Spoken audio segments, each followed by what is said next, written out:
Hi friends, welcome to Vee's vlog. ഇന്ന് നമ്മൾ ഒരു സ്പെഷ്യൽ ഓറഞ്ച് മൊജിറ്റോ ആണ് ഉണ്ടാക്കുന്നത്. അതിനായിട്ടൊരു ഗ്ലാസ്സിലോട്ട് കുറച്ച് ഓറഞ്ച്, കുറച്ച് ലെമണ്, കുറച്ച് മിൻറ്റ് ലീവ്സ് എല്ലാം കൂടി ഇട്ടിട്ട് ജസ്റ്റ് ഒന്ന് ക്രഷ് ചെയ്തെടുക്കുക. ക്രഷ് ചെയ്ത് കഴിഞ്ഞതിന് ശേഷം ആ ഗ്ലാസ്സിലോട്ട് നമുക്ക് കുറച്ച് ഐസ് പീസ് എടുത്തിടാം. നമ്മുടെ ആവശ്യത്തിന് തണുപ്പിനനുസരിച്ച് നമുക്ക് ഐസ് പീസ് അതിനകത്തോട്ട് ഇടാം. അതിനുശേഷം നമുക്ക് സ്പ്രൈറ്റ്, നിങ്ങളുടെ ഫ്ലേവർ ഏതാണോ ഇഷ്ടമുള്ളത് ആ സ്പ്രൈറ്റ് ഒഴിച്ച് കൊടുക്കുക. ഒഴിച്ച് കഴിയുമ്പോൾ നിങ്ങൾ നോക്കിക്കേ, അതിനകത്തോട്ട് നല്ല പതഞ്ഞ് പൊന്തി ഇങ്ങനെ വരുന്നുണ്ട്. നല്ല ടേസ്റ്റാണ് ഇത് കുടിക്കാൻ.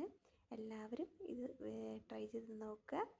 നമുക്ക് നല്ല ദാഹത്തിനും എന്തെങ്കിലും ഗ്യാസ് ട്രബിൾ ആയിട്ടുണ്ടെങ്കിൽ ഇത് കുടിച്ചാൽ പെട്ടെന്ന് ശമനം ഉണ്ടാകുന്നതായിരിക്കും. അപ്പം എല്ലാവരും ട്രൈ ചെയ്ത് നോക്കുക. ഇതൊരു നല്ല ഒരു സമ്മർ ഡ്രിങ്കാണ്. അപ്പം എല്ലാവരും ട്രൈ ചെയ്തതിന് ശേഷം ഫീഡ്ബാക്ക് ഞങ്ങളെ അറിയിക്കാൻ മറക്കരുത്. Thank you.